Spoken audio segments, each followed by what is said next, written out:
So, you have an Amazon Echo device, or you have plans to buy one. You also have several Tuya, Shelly, Sonoff, SmartThings, Broadlink or Philips devices that you want to control, or you have plans to buy some. On top, you have Home Assistant and Node-RED, or you have plans to install them.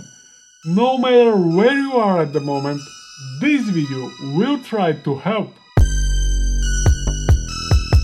Well, hello, KPeyanski here.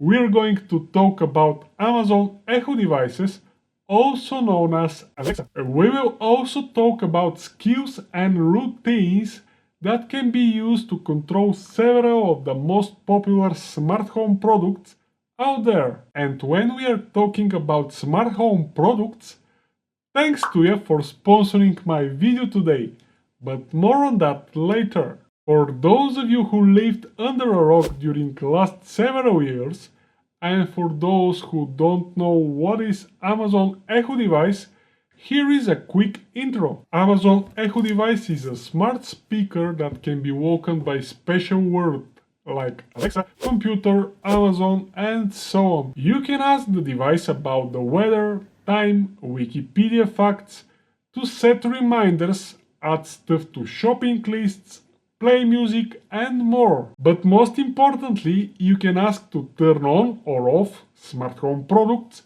or to set specific parameters only with your voice. You can even ask the Amazon Echo device the following. Amazon, could you please smash the like button for the YouTube algorithm?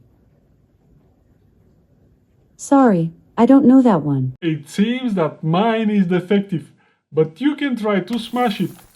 Anyways, Amazon Echo devices are coming in different sizes and forms, but they all work the same. The biggest and newest Amazon devices have better sound and they are unnoticeably faster than the old ones. I personally have two Amazon Echo Dot devices, at least for now. Except the better sound for the latter, there is no other difference that I could find. Echo Dot devices are the smallest and cheapest devices out there.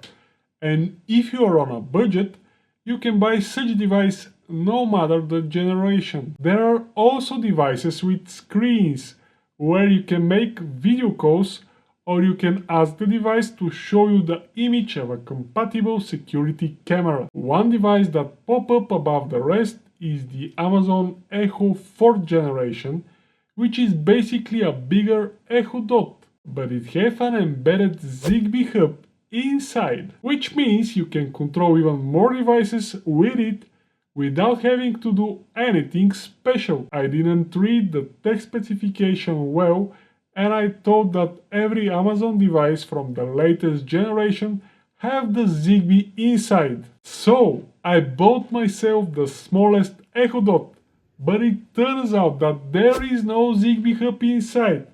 Silly me! If you are going to invest in Amazon Echo device, consider this as well.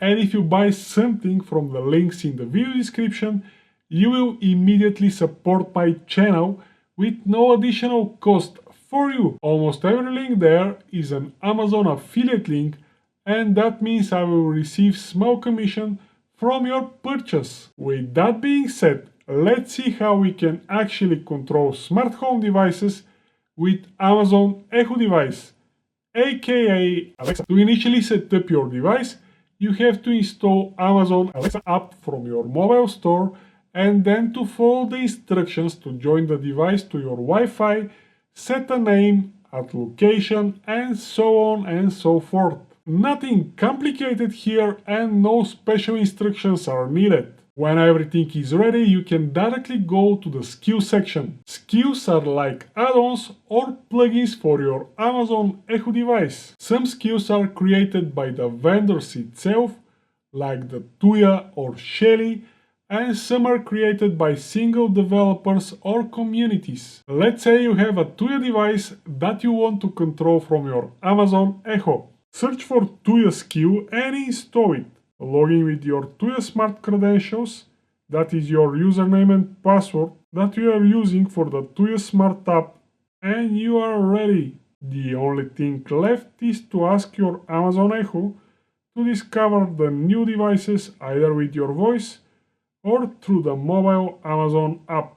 From now on, you can control that Tuya device only with your voice, and you don't have to worry about servers, updates, and complicated configurations.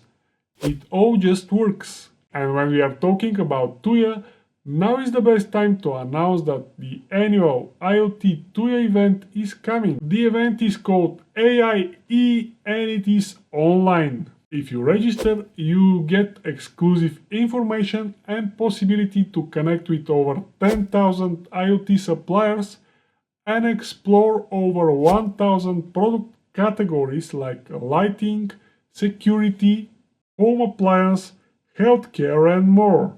Most of the products there support voice control. If you don't know anything about Tuya, I would just say that they become the first all-in-one IoT platform designed to let any company to easily make its products smart.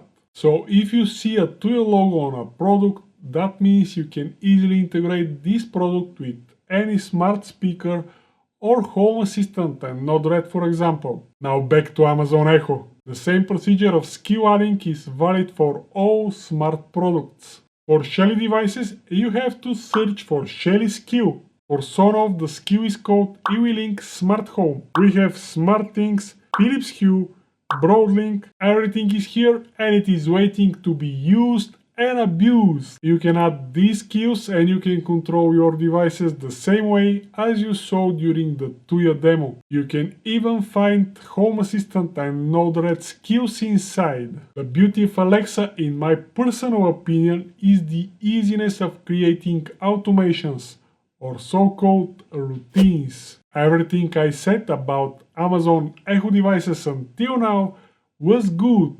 But what about the bad? As you may guess, the Amazon Echo devices are heavily dependent on internet connection and the Amazon cloud services. So every time you say a command, your voice is going straight to the Amazon servers where your speech is processed by supercomputers and the answer is returned back to your Amazon device in a matter of milliseconds. That means Amazon knows a lot about you. And if they care, they can query stuff like how many hours you are watching TV, how often you turn on or off your devices, at what time you're usually going to bed, and for what are you talking while you're in the bed. Just kidding for the last one. It is not true. At least I hope so. However, there is a proven method that can stop anybody spying on you.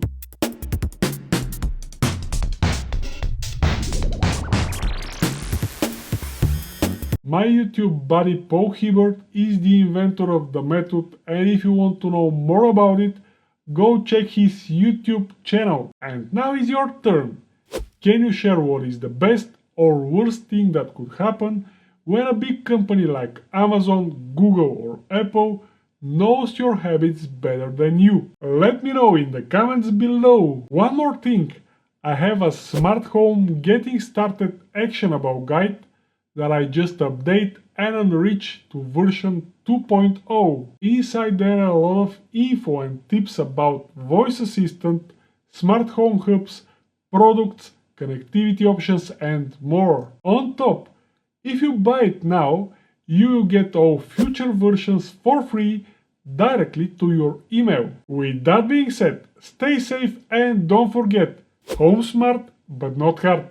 Thank you for watching and I'll see you in my new video, which is happening every Wednesday. Peace!